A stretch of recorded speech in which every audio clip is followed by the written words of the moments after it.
பேச்சுவார்த்தை பல நபர்களும் ஈரான் போயிருவாங்க அப்படிங்கிறது போல கணிக்கிறாங்க. பட் அது எந்த அளவுக்கு நடக்க போகுது அப்படிங்கிறது தெரியல. பேச்சுவார்த்தை அப்படிங்கிறது இப்போ வரைக்கும் ஈரான் தரப்புலேருந்து போகல. பட் இருந்தாலும் பாகிஸ்தான் விடாமுயற்சியா பேச்சுவார்த்தை நடத்தியே தீருவேன் அப்படிங்கிறது போல அதுக்கான ஏற்பாடுகளை செஞ்சுட்டு இருக்காங்க. அமெரிக்க சைட்ல இருந்து விட்டாஃப் அவர்கள், கிருஷ்ணர் அவர்கள் போறாங்க. அது யூஸ் இல்லை அப்படிங்கிற ஈரான் தரப்புல இருக்கக்கூடிய விஷயங்கள். ஏன்னா ஜேடி வேன்ஸ் அவர்கள் வந்தா கூட ஈரான் தரப்புல இருந்து வருவாங்க அப்படிங்கிற எண்ணலாம். ஏன்னா நம்ப தகுந்த ஒரு ஆள் வேணும். ரியல் எஸ்டேட்ல இருக்கிறவங்க எல்லாம் வந்து பண்ண நம்பி பேச முடியாது அப்படிங்கிறது போல சில கருத்துக்கள் அரசியல் புரசலா அனலிஸ்ட் மத்தியில இருக்கு.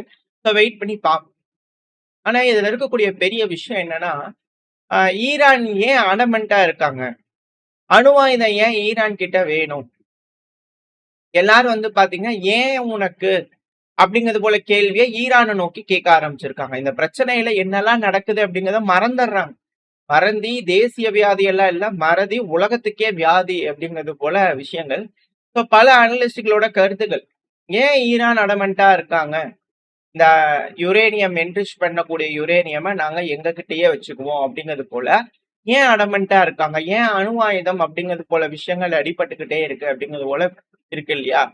ஸோ இதுக்கான மிக முக்கியமான காரணம் என்னன்னா, ஈரான் ஸ்ட்ராங்கா அவங்களோட நியூக்ளியர் ப்ரோக்ராம் வேணும்னு நினைக்கிறாங்க. அது யுரேனியம் என்ரிச் பண்றது சிவிலியன் பர்பஸ், ட்ரீட்மெண்ட்டுக்கு, மெடிசனுக்கு, ரெண்டாவது அது ஒரு ஃபியூயல் அப்படிங்கிற பல விஷயங்கள் சொன்னாலும் அணு ஆயுதம் அந்த நாட்டு மேல போட முடியாம இருக்கக்கூடிய ஒரு சூழ்நிலை, அப்பர் ஹேண்ட் அப்படிங்கிறது கிடைக்காம இருக்கக்கூடிய ஒரு சூழ்நிலைங்கிறது ஈரானுக்கு இப்ப இந்த இடத்துல இருக்குன்னா அது அந்த என்ரிச் பண்ணக்கூடிய யுரேனியம் தான். அணு ஆயுதம் அப்படிங்கறது யூஸ் பண்ணும் நீட் இல்ல. இந்த என்ரிச் பண்ணக்கூடிய யுரேனியமை ரெகுலர் ஃபார்ம்ஸ்ல கட்டி ஏவி விட்டாலே வந்து பாத்தீங்கன்னா அணு ஆயுதம் போட்டதுக்கான சமம் ஏற்பட்டுரும். இது எதிரிகளுக்கு ஒரு பயமா இருக்கும். இதுதான் இதுல இருக்கக்கூடிய ஒரு பாயிண்ட். இதுல என்னன்னா, இஸ்ரேல் அப்படிங்கிற ஒரு த்ரெட் ஈரானுக்கு, எப்படி ஈரான் இஸ்ரேலுக்கு ஒரு த்ரெட்டோ அதே போலதான் இஸ்ரேலும் ஈரானுக்கு ஒரு த்ரெட். ஏன்னா இரு நாடுகளுக்கு ஒத்து போல அப்படின்னா மாறி மாறி த்ரெட் தானே. ரெண்டு நாடுகளுக்குமே காமனா வந்து பாத்தீங்கன்னா பிரச்சனைகள் இருக்கு அப்படிங்கும் போது இங்க இஸ்ரேலுக்கு வந்து பாத்தீங்கன்னா ஒரு அப்பர் ஹேண்ட் இருக்கு. ஸோ அதனாலதான் ஓப்பனா எப்ப வேணாலும் ஈரானை போய் அட்டாக் பண்ணிடுறாங்க.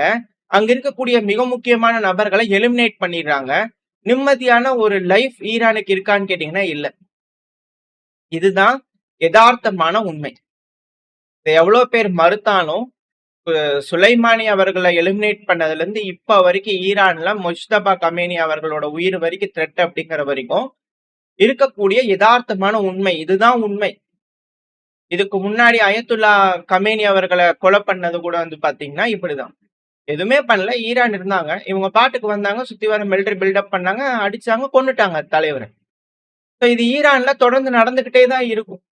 ஈரான் அவங்க அணு ஆயுதம் வச்சுக்கிற வரைக்கும் ஈரான் கிட்ட இந்த கன்வென்ஷனல் வார்ஃபேர், இப்போ ஈரான் கிட்ட அணு ஆயுதம் இருக்கு, இஸ்ரேல் கிட்டே அணு ஆயுதம் இருக்கு.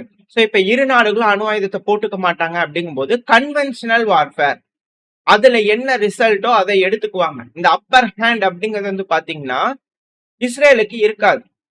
ஏன்னா இப்ப நான் அடிப்பேன் வாங்கிக்க அப்படிங்கிறதோட இப்போ ஈரான்னால ஈஸியா இஸ்ரேல்ல வந்து ஏதோ ஒரு தலைவர்களை எலிமினேட் பண்ண முடியுமானா முடியாது. ஆனா இஸ்ரேல் செய்யறாங்க இல்லையா? இப்ப ஈரான் கிட்ட அணு ஆயுதம் இருந்தா செய்வாங்களா? அணு ஆயுதம் போட்டுருவாங்க.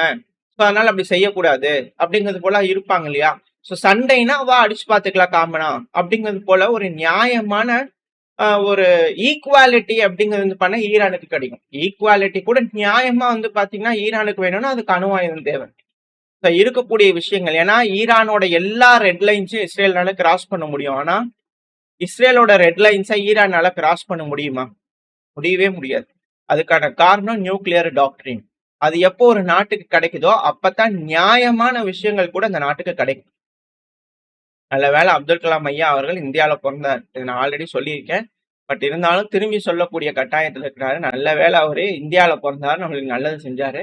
அது இல்லைன்னா நம்ம நிலைமையெல்லாம் அந்தோ பரிதாப நிலை அப்படிங்கிற மாற்று கருத்து. ஸோ இதான் இதுல இருக்கக்கூடிய விஷயம். ஏன் ஈரான் அடமெண்டா இருக்கிறாங்க அப்படிங்கிறதுக்கான விஷயங்கள் ஓரளவுக்கு நம்ம பார்த்துருப்போம்னு நினைக்கிறேன்.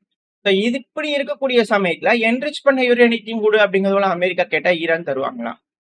ஏன்னா அவங்க தலைவர்கள் லைனா போட்டே இருக்காங்க. இப்ப அடுத்தது முஸ்தபா கமேனி அவர்களால ஆட்சி ஆள முடியுமா நிம்மதியா? முடியாது இல்லையா? சோ அதுக்கு என்ரிச் பண்ணக்கூடிய யுரேனியம் அவங்க கிட்ட இருக்கணும் அப்படிங்கிறத அதுல இருக்கக்கூடிய ஒரு பாயிண்ட். என்ன நடக்க போன்றது வெயிட் பண்ணி பார்க்கலாம். ஆனா இன்னொரு இடத்துல வந்து பாத்தீங்கன்னா ஆரம்பிச்சிட்டாங்க. பெஞ்சமின் நெத்தன்யாகு அவர்கள் கோர்ட்டுக்குலாம் வர முடியாதுப்பா. பாரு எல்லாம் பத்திக்கிச்சு. கேன்சல் பண்ணு. Security issue. ஐயோ! நான்லாம் வரவே மாட்டேன் கோர்ட்டுக்கு போ. அப்படிங்கல நெத்தன்யாகு அவர்கள் மிஸ் பண்ணிட்டார். கோர்ட் வர சொல்லியும் உத்தரவிட்டோம் முடியாது. சண்டை நடக்குது. காசால நடக்குது. லெபனான்ல நடக்குது. ஈரான்ல நடக்குது. எப்படி வருது? ஐயோ! செக்யூரிட்டி பிரச்சனை வரமாட்டேன் அப்படிங்கிறது போல பண்ணிட்டாங்க. விட்டுதான் தொலைங்களேன். தயவு செஞ்சு இந்த கேஸ விடுங்கப்பா ப்ளீஸ் அப்படிங்கிறது போல. உலகத்துல இருக்கக்கூடிய எல்லா சிட்டிசன்ஸும் பெஞ்சமின் நெத்தன்யாகு அவர்கள் நல்லவர். ஒரு தேவர்களால் அருள் பாவிக்கப்பட்ட ஒரு நல்லவர். அவரை தயவு செய்து விடுதலை செய்யுங்கள். அவர் மேல எந்த கேஸும் வைக்காதீங்கன்னு லெட்டர் எழுதி கையெழுத்து போட்டு அனுப்பிடுங்கப்பா தயவு செஞ்சு அப்படிங்கிறது போல. ஏன்னா சொல்றது மட்டும் இல்ல, போட்டாச்சு. ஐடிஎஃப் லான்ச் பண்ண ஆரம்பிச்சிட்டாங்க. ராக்கெட்ஸ் லான்ச்சா இருக்கக்கூடிய பகுதிகள் தெற்கு Lebanon, north and front line டிஃபென்ஸுங்கிறாங்களே இஸ்ரேலோட வடக்கு பகுதி, லெபனானோட தெற்கு பகுதி அங்க பகுதிகளில் அட்டாக் பண்ண ஆரம்பிச்சிட்டாங்க. ஸோ அந்த சைடில் ஆரம்பிச்சிச்சு. அடுத்தது ஹிஸ்புல்லா வந்து பார்த்தீங்கன்னா எஃபிவி ட்ரோன்களை பயன்படுத்தி டேங்குகள் இதெல்லாத்தையும் அடிக்க ஆரம்பிச்சிட்டாங்க. ஸோ அந்த பகுதியில் பத்திக்கிச்சா. ஸோ அதனால செக்யூரிட்டி ரீசன் வர முடியாது அப்படிங்கிறத சொல்லிட்டாங்க. இப்படி இருக்க சமயத்துல இஸ்ரேலுக்கும் லெபனானுக்கும் வந்து பாத்தீங்கன்னா 2வது ஷெட்யூல்டு டைரக்டான டாக்ஸ் இஸ்ரேலும் லெபனான் நேரடியா அமெரிக்கா வச்சு பேசிட்டு போறாங்க. தேர்ஸ்டே நடக்க போகுது. இப்ப ஈரான்ல பேசக்கூடிய அவுட்கம் வச்சு அங்க பேசலாம் அப்படிங்களும் இருக்காங்க. நீங்க ஈரான் பேச்சுவார்த்தைக்கு போலன்னா அங்க என்ன மாதிரியான முடிவுகள் எடுப்பாங்க அப்படிங்கிறது தெரியல. எல்லாரும் லெபனான்ல வந்து பாத்தீங்கன்னா ஹிஸ்புல்லாக்கு எகெயின்ஸ்டா லெபனான் வந்து பாத்தீங்கன்னா போகலாம். லெபனானோட ராணுவமே வந்து பாத்தீங்கன்னா இறங்கலாம் டிஸ்மேண்டில் பண்றதுக்கு அப்படிங்கிற போல விஷயங்கள். அதுக்கு இஸ்ரேல் வந்து உதவுவாங்க அப்படிங்கிற போல விஷயங்கள்லாம் வந்து பாத்தீங்கன்னா பரவலா இருக்கக்கூடிய ஒரு கருத்து. அது ஈரான் வந்து பாத்தீங்கன்னா எந்த அளவுக்கு இன்வால்வ் ஆகுறாங்கன்றத பொறுத்து.